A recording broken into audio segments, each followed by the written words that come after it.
Você não avalia a experiência pela extensidade de tempo. Uhum. Você avalia a experiência pela intensidade da prática. Não é porque eu sou bem mais velho do que você, Pedro, que eu não seja capaz de algumas coisas. E não é porque eu sou bem mais velho que eu sou capaz de algumas coisas.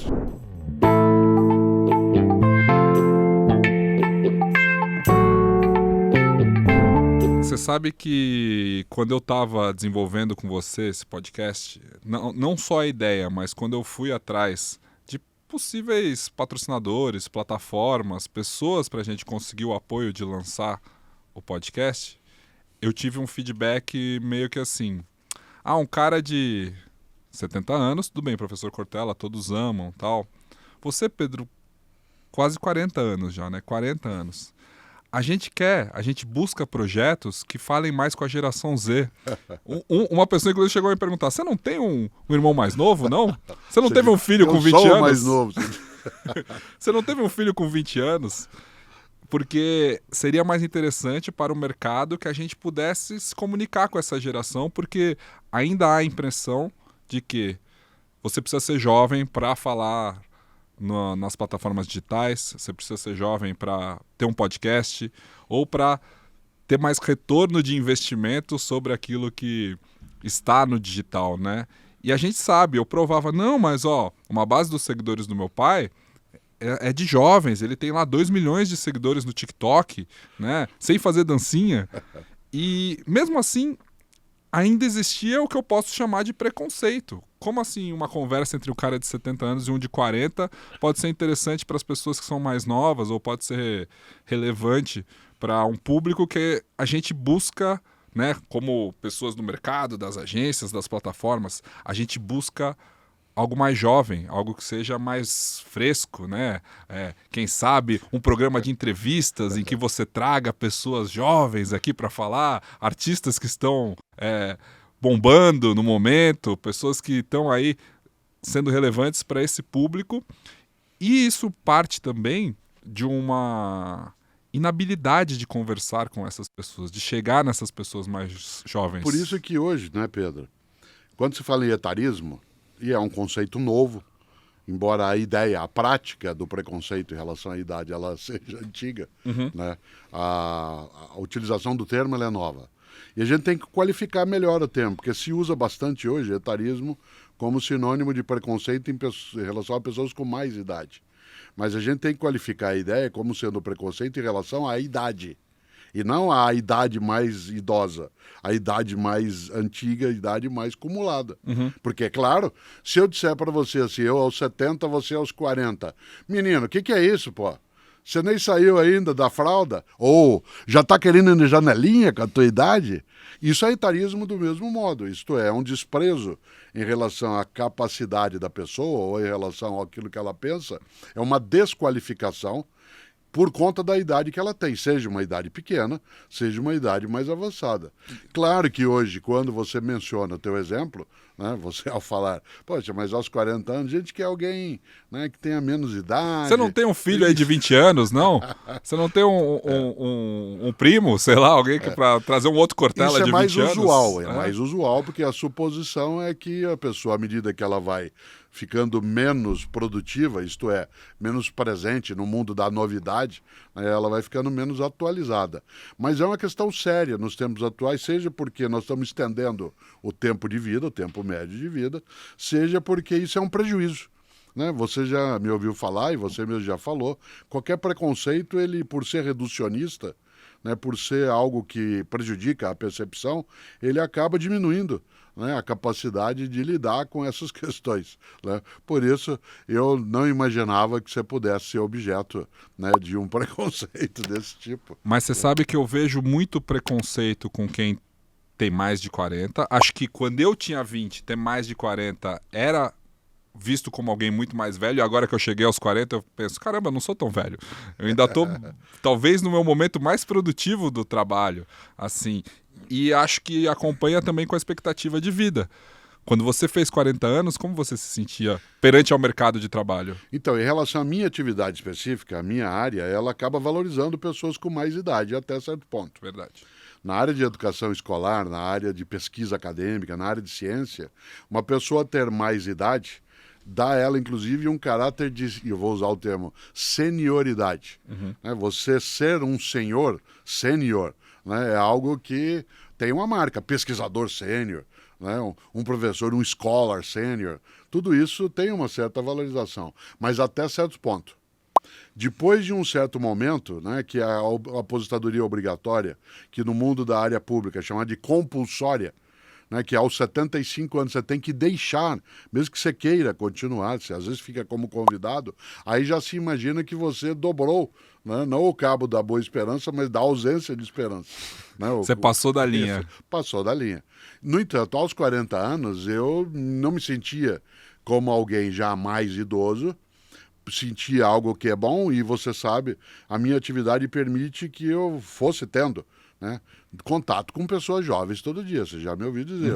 Comecei a dar aula, tinha 22, alunos tinham 18, fiz 30, eles tinham 18, fiz 40, eles tinham 18, fiz 50, eles tinham 18, portanto, isso atualizava, para usar um termo de agora, atualizava o meu software mental, né, em relação a isso, portanto, não sou um exemplo, mas eu tenho vergonha de lembrar de algo. Eu fui secretário de Educação na cidade de São Paulo, eu tinha 35 anos, certo?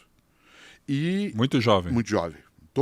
Mas era jovem naquela época ou os outros secretários tinham... Não, você tinha outros secretários, foi no governo de Luiz Erundina, né? Ela tinha mais idade do que eu, uma parte dos secretários, como o professor Paul Singer, a professora Marilena Chauí, né? Eles tinham mais idade do que eu. Eu não era o mais jovem entre os secretários, o mais jovem era o Zé Eduardo Martins Cardoso. Estavam todos na faixa dos 30, o Sérgio Renault, e eu 35, mas não é essa a questão. E eu me considerava alguém já maduro aos 35 anos. Olhando hoje, né, eu tenho dificuldade, sem desprezar a tua capacidade de achar você, né, aos 40 maduro, né, você imagine. E isso não é uma desqualificação, é porque é aquele olhar de pai sobre filho. Né? Sempre você tem uma visão muito mais de amparo até do que valorização. Embora eu entregue para você parte das minhas coisas para você tomar conta, né, em relação ao mundo digital, a expressão na mídia, etc., ainda assim, né, eu não consigo me ver hoje, aos 35 anos, sendo secretário numa cidade como São Paulo. Você também se via como um jovenzinho, é isso? Me via como jovenzinho, eu comecei a dar aula na universidade com 22 anos, portanto, eu já me sentia alguém com mais idade. Mas meus alunos tinham 18, isto é, tinha 4 anos de diferença entre nós. Que é nada. Mas o lado vergonhoso da história não é esse. É a minha prática mais vexaminosa de etarismo, que não é pública, né? Não foi uma coisa numa situação pública, mas ficou na minha cabeça. Mais adiante, depois que eu saí da secretaria, né, deixei, um dos secretários que veio depois, né, nos governos subsequentes, ele era uma pessoa bastante idosa. E certo dia, um jornalista, ao me entrevistar, queria que eu fizesse uma avaliação da gestão que estava acontecendo, né, em comparação, obviamente, à gestão da educação da qual eu participei. E a resposta que eu dei ao jornalista, ela é envergonhadora para mim, né? Porque eu não fiz a avaliação sob um argumento absolutamente horroroso.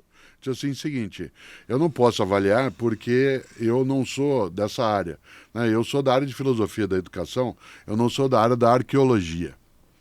Ao usar essa expressão, não sou da área da arqueologia, eu estava desmerecendo. Mas qual foi a pergunta? A pergunta era para avaliar a gestão que estava acontecendo naquele momento. Ah, certo. E eu, como o secretário que estava ali, em gestões subsequentes àquela que eu estava, que vieram depois da minha, era uma pessoa, digamos, com quase o dobro da idade que eu tinha quando eu fui secretário. Ah, certo. Em vez de fazer uma avaliação do trabalho ou fazer uma análise, eu desqualifiquei. E disse assim, eu não sou arqueólogo. Quase que dizendo, eu não tenho capacidade de avaliar coisas desse tipo porque isso é coisa de gente que já está velha. Ora, isso primeiro é uma bobagem imensa da minha parte. Segundo, né, não é por aí que você inicia uma avaliação. Terceiro, esse argumento de autoridade, né, isto é, você é muito velho para isso ou você é muito novo para entender. Um dia você vai entender, ou você não entende mais porque você já está ultrapassado ou ultrapassada. Ele é um argumento que é fraco, né? E o etarismo, ele tem essa condição. Não é porque eu sou bem mais velho do que você, Pedro, que eu não seja capaz de algumas coisas. E não é porque eu sou bem mais velho que eu sou capaz de algumas coisas. Nas redes sociais eu já vi muitos gurus e pessoas com conhecimento mesmo sobre, que seja marketing digital ou qualquer outro tema de desenvolvimento pessoal, Às vezes, nas publicações, nos stories, nas caixinhas de perguntas que são abertas, a pessoa fala assim, vocês não estão prontos para essa conversa. Vocês não estão prontos para essa conversa. Que não tem a ver exatamente com idade, mas tem a ver com a pessoa que está lá naquela rede social se colocando numa posição superior aos seus seguidores, né? Vocês não estão prontos para essa conversa. Uma hora você vai entender. Uma hora você vai entender. É fraco esse argumento, então, né? É preconceituoso também? Claro, ele é preconceituoso porque ele supõe que o passar do tempo te torna melhor para algumas coisas ou pelo menos mais hábil para algumas coisas. E não necessariamente. O termo que a gente usa nisso é experiência. Você não avalia a experiência pela extensidade de tempo. Uhum. Você avalia a experiência pela intensidade da prática. Eu dou um exemplo quando alguém me fala essas coisas que eu queria retomar aqui. Você pode ser alguém, que não é o teu caso, mas você pode ser alguém que dirige há 30 anos. E você só faz 2 percursos num dia. Você vai para um lugar e volta. Vai de manhã, volta à tarde. E você pode ser alguém que tem 23 anos de idade e que dirige há 5 anos. Mas você passa o dia inteiro de carro para lá e para cá. Quem tem mais experiência? A experiência tem que ser avaliada pela intensidade da prática e não pela extensidade do tempo em que você faz algo. Eu posso ser um professor que é professor há 40 anos, mas que dá aula uma vez por semana. E eu posso ser alguém que está no cotidiano há 10 anos, né, com aula todos os dias, 200 alunos em cada escola, etc. Evidentemente que isso vai oferecer para mim, né, uma capacidade maior, né, de adensamento da experiência. Frequência. É preconceituoso. E ele é preconceituoso e é uma perda por uma outra razão também, que não é nem colateral, né? Uma pessoa ter mais idade não a faz mais sábia. A faz apenas ter mais idade. Você será mais sábio ou mais sábia se a tua experiência mais longa for uma experiência mais meditada, mais refletida, mais pensada. O que a gente chama de sabedoria não é alguém que acumulou, né, experiências durante décadas. Sabedoria é a experiência pensada. Sabedoria é a experiência refletida, maturada. Você pode ter uma experiência, mesmo tendo 25 anos de idade, de algo que nem chega perto daquela que eu tenho aos 70.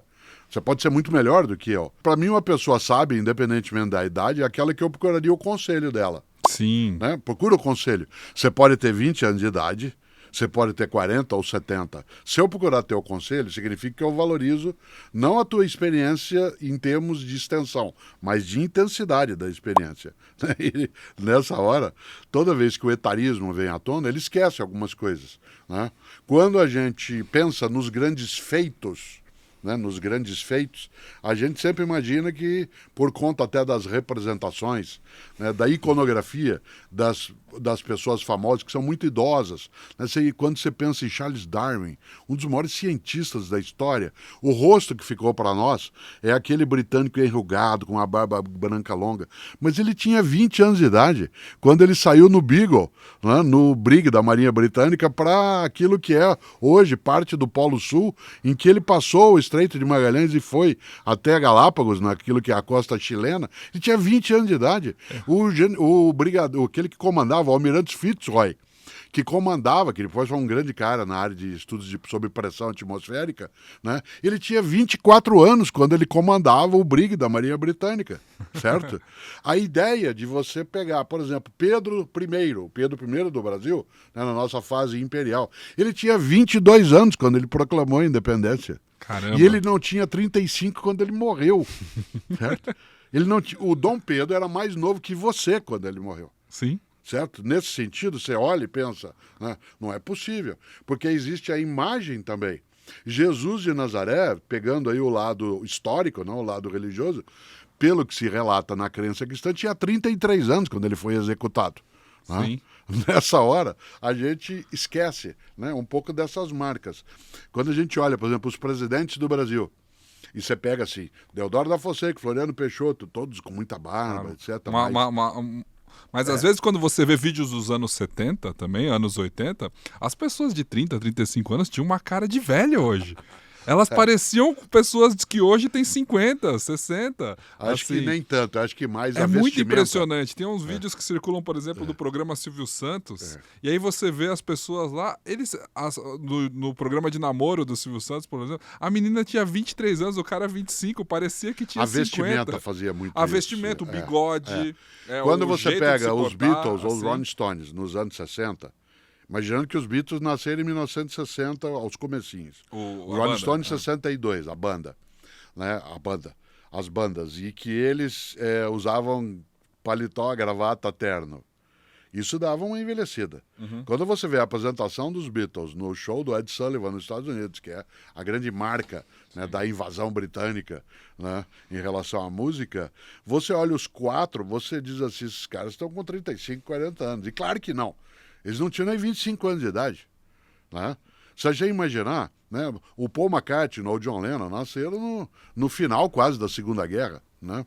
Mesmo naquele especial que eles estão fazendo, o Let It Be, né, o último álbum, eles parecem mais velhos. Eles têm 28, 27, assim, né? Eles parecem... E a forma como eles falam, porque a experiência já de ter a maior banda do mundo há 8 anos, ali era 69, né, 68, 69, porque logo depois eles terminaram em 70. A experiência acumulada do trabalho e acho que os cabelos longos, a barba, deixava eles com uma áurea muito mais velha do que eles realmente eram. E tem um estereótipo, né, Pedro, muito forte. Por exemplo, quando eu penso em modernidade tecnológica, penso naqueles jovens que nas suas garagens, né, começaram a fazer o que depois é o mundo digital, em larga escala mais conhecido. É o Bill Gates, o Wozniak, quando o eu Steve penso Jobs. no Bill Gates hoje, ao olhar, ele é um velhinho. É um velhinho. Certo? Quando eu penso no Steve Jobs, que já se foi, ele ainda se foi com um ar um pouco jovem, até por conta da vestimenta, né, da camisa de gola rolê, né? Mas ainda assim, já faz tempo. Né? Quando a gente olha aquilo que se criou em relação a outras plataformas, né, no dia a dia, embora a pessoa tenha sido inovadora, tenha sido criadora de algo que rompeu, né, e estruturou novos campos, ela passado o tempo, né, não dá para ter aquela imagem do menino. Uma das coisas que eu mais curto em termos de cultura letrada ou geral, ou de cultura inútil até, é ver alguém que fez ET em 1982, como é que eles estão hoje, os atores e as atrizes. Ou aquele do De Volta para o Futuro, né, que a gente vê o Michael J. Fox e o Christopher Lloyd lá hoje em dia reencontrando os atores dos Anos Incríveis, né, o Kevin Arnold ali, o Winnie Cooper, hoje em dia, é super legal. E o Paul, que não é o Marilyn Manson, né, que existe esse boato antigo, desde os anos 90, quase 2000, de que o Paul teria virado Marilyn Manson, não é ele. E aí eu fico impressionado, porque, por exemplo, uma das pessoas que eu mais admiro na música hoje, que eu curto, é Billie Eilish, certo? Ora, ela nasceu em 2001. Pois é. Ela nasceu em 2001. Ela, quando eu ouvi a primeira vez... Isso aí eu vou trocar, não é verdade. Que música que você gosta? Bad Boy. Então canta aí um pouquinho. Não canto, eu só gosto que ela cante. Né? Bad Boy. Acho maravilhoso o tipo da batida, o jeito da voz. E eu curto. Ora, se eu imaginar que ela nasceu em 2001, isto é, ela já é deste século, e que eu sou alguém que nasceu em meados do século passado, e eu estou usando de propósito a frase, porque quando eu estava, por exemplo, na educação fundamental, né, no antigo ginásio, que a gente estuda Machado de Assis ali assim, Machado de Assis nascido em meados do século passado, mas se referindo ao século XIX, né? Agora alguém pode ler isso numa biografia minha, Cortella, nascido em meados do século passado. Quando eu vejo alguém que se apresenta como Billie Eilish e eu aprecio aquilo que ela faz, não vem na minha cabeça assim, ela é muito jovem para ser assim. O que me espanta é alguém que fez coisas na idade dela de primeira linha, como Chico Buarque, que quando eu vou à apresentação dele, ele batendo nos 80 anos, né, eu fico boquiaberto de imaginar que ele não perdeu vitalidade criativa em todo esse tempo. Não é que ele já era assim aos 20 anos de idade, é que aos 20 anos ele dava sinais, né, de que ele poderia seguir exatamente, né, esse caminho. Fica dificílimo dizer que alguém como Chico Buarque, Caetano Veloso, Gilberto Gil, para pegar aí na música, né, que eles são velhos. Pois é. Inclusive eu entendo que a obra, por exemplo, do Caetano, e a forma como o Caetano envelheceu, eu acho que ele até é hoje mais atual que o Chico. Na forma como ele se coloca, nas músicas que ele solta, ou seja, a vitalidade criativa do Caetano, que acho que nos anos 70, 80 ele até era menos mainstream, e quando o Chico surgiu ele era muito mais... Chico era uma... Acho que você tem essa lembrança. O Chico era um Beatles brasileiro, né? Ele tinha a Chico mania quase, assim, que ele não podia... Ainda tem. Mas era menos. Roberto Carlos sempre foi a primeira linha. Não, claro, estou falando entre a elite e a intelectual. Elite, sim, ele, Milton Nascimento, né, tinha essa marca, Ivan Lins. Né? E uma coisa curiosa é que quando o Belchior, por exemplo, vem à tona, falando em relação à juventude, nós, né, eu sou apenas um rapaz latino-americano, e fizemos como nossos pais, ele, ao citar Caetano numa música, né, ele faz uma fala sobre os antigos, os baianos, querendo dizer que aquilo estava ultrapassado. Né? É porque tem muito do novo querer negar o passado para se estabelecer, né? Isso tinha na música e tem na arte também. Uma forma de você começar e você encontrar o seu espaço, às vezes, é pisar naquilo que já está consolidado para você, pelo menos, ter esse impulso inicial de chamar a atenção. Isso valeu muito nas gerações. Isso. Quando a gente conversa, por exemplo, sobre etarismo, quando você tinha a ideia de gerações, quando eu cresci, a noção de eu poder criar o meu território com a nova geração era afrontar a passada. Geração anterior. É. Nós não temos isso desse modo hoje. Verdade. Hoje nós temos uma série de liames de comunicação entre gerações. Eu tenho vários pontos de contato com um menino de 15, uma menina de 15. Por mais que o pessoal das plataformas não tenha mas eles não têm isso em relação a gente de 70, eles têm em relação a gente de 40. Não, de 70. Né? Mas você é um ponto fora da curva, já falamos sobre isso. Mas não é só eu. Se você olhar, não é só o fora da curva, não. É o quanto que parte das pessoas hoje, da geração que nasceu nos anos 1950, meados do século passado, encontram pontos de contato com, né, a geração. Você se lembra? Para eu afrontar meu pai, minha mãe, por exemplo, não foi só pela música que eu fiz deixando o som bem alto, né, dentro do quarto que tocava na vitrola, no disco de vinil, mas também usando barba. Sim. Né? A barba era uma forma de você marcar uma fronteira.